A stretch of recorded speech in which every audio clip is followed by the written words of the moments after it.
मैंने तुम्हारे बारे में सोचा और बहुत सोचने के बाद मुझे ऐसा लगा कि तुम मेरे लिए सही नहीं हो।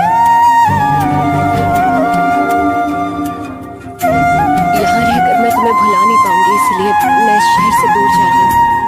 मेरे अंदर इतनी हिम्मत नहीं है कि मैं तुम्हें एक और मौका देकर खुद को एक बार फिर से सबके सामने गलत साबित कर दूं।